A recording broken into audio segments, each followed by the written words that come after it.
Segunda Carta aos Coríntios. Uma mensagem de consolo, verdade e restauração. Quando somos fracos, é aí que o poder de Deus se manifesta.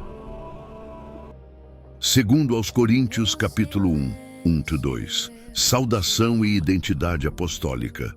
Paulo inicia a carta afirmando novamente seu chamado como apóstolo de Cristo por vontade de Deus. Ele escreve acompanhado de Timóteo, dirigindo-se à igreja de Corinto e aos santos de toda a região da Acaia. Desde a saudação inicial, Paulo reforça a fonte da graça e da paz, Deus, o Pai e o Senhor Jesus Cristo. A carta já começa apontando para o relacionamento profundo entre Deus e a comunidade cristã. 3:7. O Deus que consola em toda tribulação, Paulo eleva um louvor a Deus, apresentando-o como Pai misericordioso e fonte de toda consolação. Ele explica que o consolo recebido em meio às aflições não termina no indivíduo, mas se transforma em conforto para outros. As tribulações não são sinais de abandono, mas oportunidades para experimentar o cuidado de Deus e fortalecer a fé. O sofrimento compartilhado gera também um consolo compartilhado, criando laços espirituais mais profundos. Paulo demonstra que a esperança permanece firme, mesmo em meio às dificuldades. 8:11. Quando as forças humanas se esgotam, Paulo relembra experiências extremamente difíceis, nas quais se sentiu pressionado além das forças, chegando a perder a esperança de viver. Esses momentos, porém, produziram um aprendizado essencial. Não confiar em si mesmo, mas em Deus, que tem poder para ressuscitar os mortos. A libertação veio como resposta à graça divina e às orações da igreja. Paulo reconhece que a intercessão dos irmãos foi instrumento de Deus para sustento e livramento. 14. Uma consciência limpa diante de Deus. Paulo afirma que sua consciência testifica que ele se conduziu com sinceridade, simplicidade e graça de Deus, e não segundo padrões humanos. Ele destaca a transparência de sua relação com a igreja, lembrando que não há mensagens ocultas ou intenções duplas. O relacionamento entre eles deveria ser motivo de alegria mútua no dia do Senhor. 15:22. Fidelidade, não instabilidade. Paulo responde às críticas sobre seus planos de viagem. Ele explica que suas decisões não foram guiadas por indecisão ou interesses próprios. Em Cristo, as promessas de Deus são firmes e verdadeiras. O Deus que chama também confirma, fortalece e sela os seus com o Espírito Santo, garantindo a fidelidade de sua palavra. Paulo reforça que sua mensagem permanece confiável, independentemente das mudanças circunstanciais. 23-24. Autoridade que edifica, não oprime. Paulo encerra o capítulo explicando que adiou sua visita para poupar a igreja de uma correção mais severa. Sua autoridade apostólica não existe para dominar a fé dos irmãos, mas para cooperar com a alegria deles.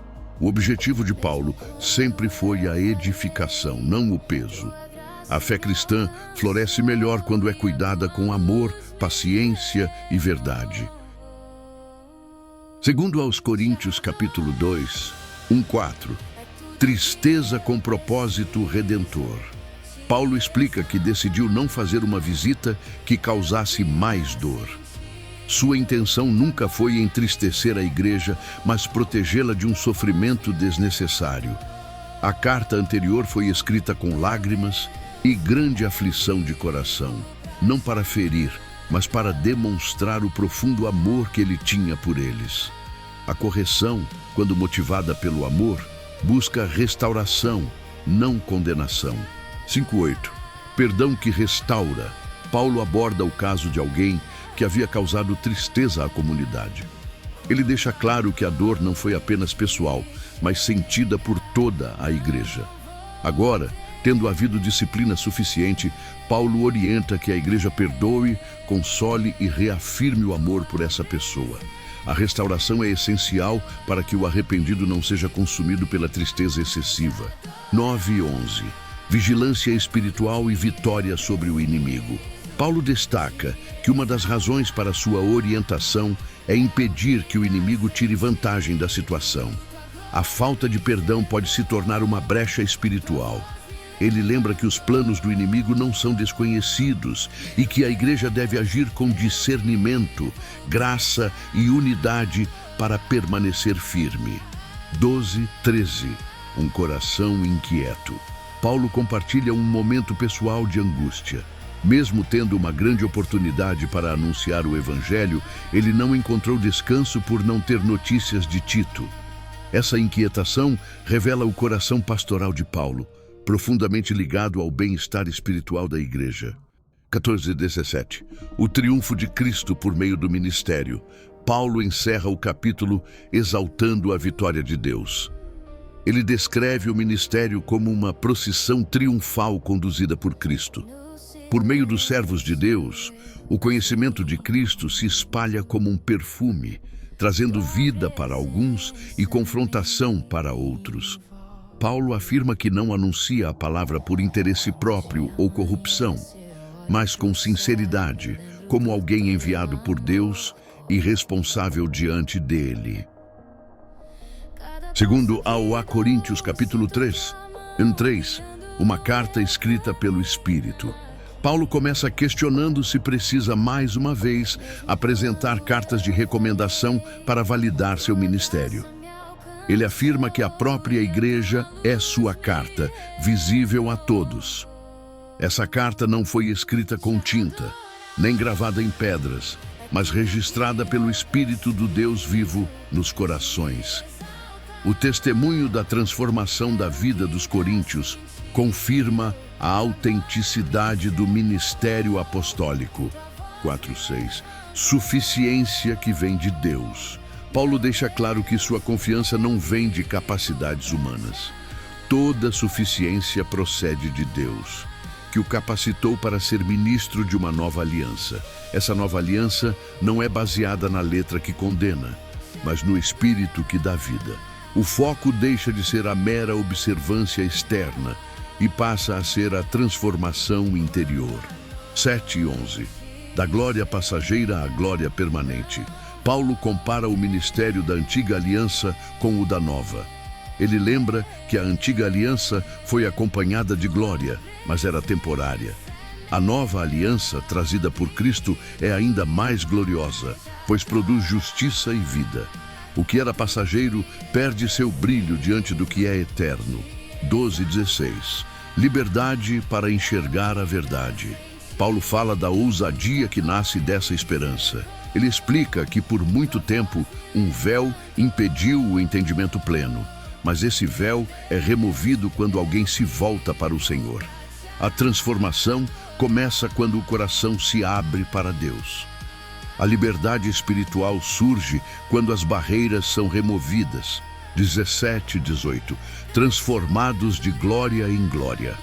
Paulo encerra o capítulo declarando que o Senhor é o Espírito, e onde o Espírito do Senhor está, há liberdade. Com o rosto descoberto, os crentes contemplam a glória do Senhor e são transformados à sua imagem, de glória em glória. Essa transformação não é instantânea, mas contínua, realizada pelo Espírito.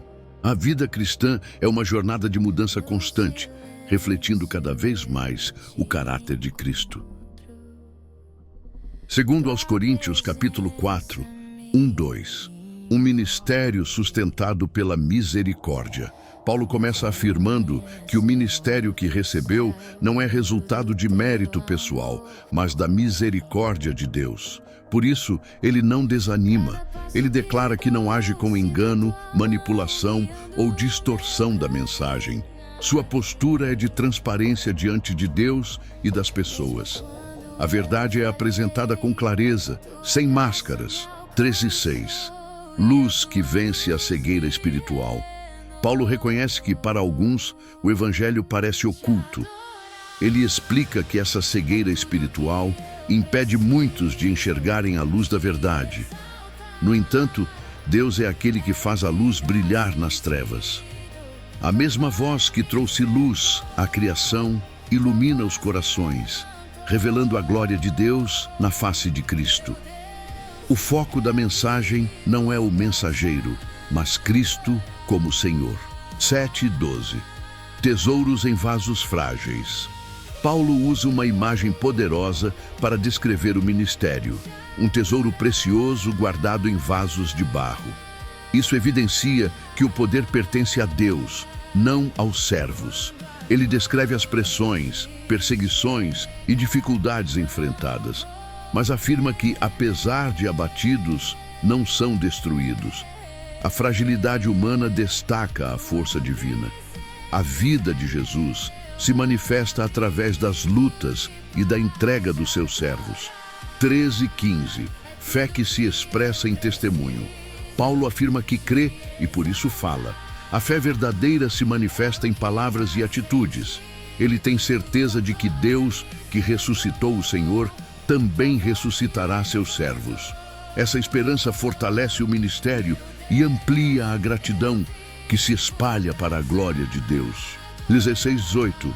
Olhos fixos no que é eterno. Paulo encerra o capítulo com uma declaração de esperança.